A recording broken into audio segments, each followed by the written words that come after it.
I got the long one. This is the long version. All right, hello everybody. Let's start by thanking the families for all their support in making this wedding a success. Additionally, congratulations to the bride and groom for working through all the many COVID-related challenges and committing to one another today. So yeah. It's been a lot of challenges. Hi, my name is Orterio, or Terry, as Scott or a lot of my family call me. As Scott's best friend for 36 plus years, and continuing best friend. I don't know if you guys heard this speech downstairs about you guys being best friends. I mean, I'll give a little bit of space, but I just want to let you know, I still claim that title. So maybe we can share it a little bit, but I'm still working through that a little bit, just to let you know. So yeah, I've been obviously as best friend for 30 plus years. I've been locked in as the best man for quite some time. As twins, we get a lot of questions, too many questions sometimes. But one of the common ones is what's it like to be a twin? And I don't really know what it's not like to be a twin. We've been our whole life a twin. Just for people who are not twins, you've been your whole life not a twin, so it's kind of the same thing. But I'm going to give you a little insight about what it's like to be a twin today, because we're here with family and friends. So once you get past being called the same name, and you get past sharing birthday, there's that. Being a twin is pretty great. It's pretty cool. You grow up always having someone to hang out with, someone to build forts with. You can play video games or Legos, Nerf Wars, Ninja Turtles, obviously. Plus, you always have someone that's a scapegoat. You can blame them for something that maybe you did, maybe you were involved with. So our dad likes to tell this story about when we were about 5 or 6. And we were taking turns, we had getting ready. So one of us showering, then we kind of switch, we're getting ready. And, we're getting ready. And then from the other room, Dad hears Scott pushed me. That's what I said. And then Scott replies well, he put a bug in my pants. See, so while Scott was in the shower getting ready, our dad had laid out the clothes. And I found this really cool, huge cockroach. He said it, throw his pants. And then he came out, and I didn't really just understand why he didn't get my comedic genius in that situation. It was gold. But as Dad tells it, he had to bite the side of his cheek to avoid laughing his ass off, and having to scold us at the same time. Hey, stop fighting, guys! But this is the funniest thing ever. So you always have somebody to kind of scapegoat a little bit.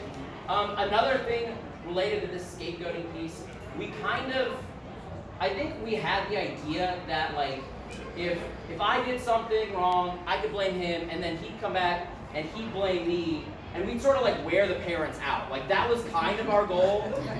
It kind of never worked though, because we just both got in trouble, right? Yeah, we both got in trouble. You guys figured it out too early. I didn't like it. Another part about being a twin is obviously competition. This speech right now is a competition. I don't know if you guys know that. You have to compete. He was my best man. He gave a really great speech, so it's a competition now. I got to also give an okay speech. Whatever. It makes a lot of sense though, because we literally did everything together. It was okay, you're both doing t-ball, you're both doing basketball, soccer. You guys are both gonna play clarinet. Literally everything we did the same. We had these our grandmother in the morning, she'd do these flashcards of math and stuff, and we just compete hell. I sort of still think that that's why maybe you're an accountant, right? I kind of think it might have helped a little bit. As adults though, obviously we still compete frequently, golf, go shooting, fantasy football, and we're always competing to be kind of the funniest person in the room, make the funniest joke, crack. That's kind of Yeah. That's all I think. But while we are competitive, growing up, it was always really important that we had each other's back. Like that was, we can compete amongst us, but if we're like in a group of people, we have to have each other's back, and we're kind of against the world at times. It's kind of a twin thing. One of these things that I kind of want to share, a story I want to share. So when we were about third grade, we moved from Virginia to Illinois, and one of the first things we got involved with was Cub Scouts. So for those that don't know, Cub Scouts is kind of like the thing right before Boy Scouts. You do fishing, you do camping, and you do this thing called the Pinewood Derby. The Pinewood Derby was my favorite part of Cub Scouts. You get this block of wood, and then you get wheels, and you're supposed to like sand down, like shave down the block of wood, and then you paint it, and then you race against your fellow scout folks down a hill, and whichever block of wood gets down there the quickest is the winner. But another part of the Pinewood Derby is also best in show.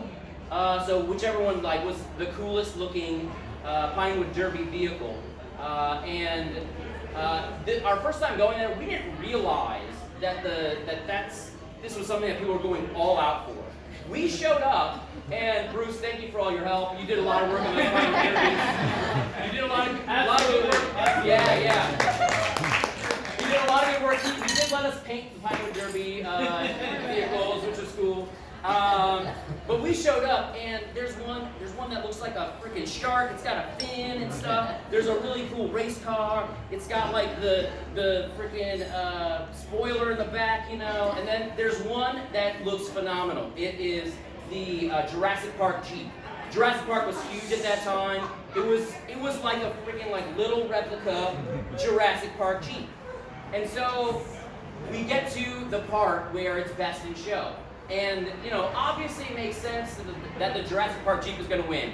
Scott, he had kind of like a pretty basic, like, triangle square that was green, and I had, like, a triangle square that was, like, sparkling blue. And we all thought, we're like, okay, like, this Jurassic Park one's going to win. But they gave each kid the opportunity to vote.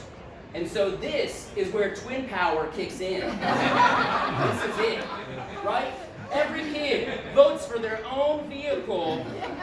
And Scott and I team up, we're like, all right, we got this. And Scott, being the very generous brother, voted for my racing sparkling blue triangle square thing, and it was awesome. And it was the biggest trophy too. So I'm like raising up the trophy in your face, Jurassic Park. Yeah. It was okay. We were friends with that guy. Poor Joe. They did a good job. You remember the Jurassic Park Jeep? Don't you get that? You went crazy. The Jeep did not race well at all. Absolutely not. But I do think that this is an early indicator of, while Scott is very competitive, he is also an extremely generous person. Scott's thoughtfulness and generosity, I think, are really on full display when he's showing people around New Orleans. That's one of the things that he loves doing. And I also think that, like, all of those positive qualities, being thoughtful, being generous, are heightened when you're around Ann. I kind of want to shift into talking a little bit about Ann. Now, when Scott and Ann first started dating, I did hear through the grapevine that maybe there was a little concern that Scott was a little too much of a square. This is what I heard. Did I hear that through the grapevine? Maybe that he was going to be a little too Yeah, she's confirming it. I mean, okay, and so I get it though, he's an accountant, and growing up like a Boy Scout, that's a little bit kind of nerdy, and he also gained recognition for, he found $20 in the hallway of our high school, and he turned it in, and he got like an award, like,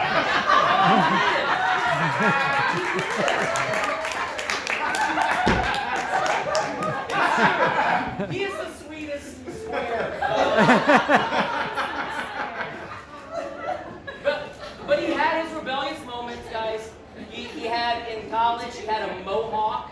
He like dyed his hair, and he had nipple piercings. Yeah, he had his rebellious time.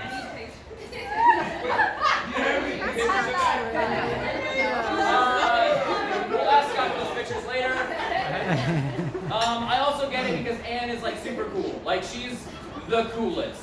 I never before meeting Anne did I know somebody who could like sing along, rap along to every Lil Wayne song ever created. She has all of the. I'm like, what? When it first happened, I was like, who are you dating, Scott? Like, what is this? It was long in a car ride. It was phenomenal, and I loved it. Not only is she cool, she laughs at my jokes.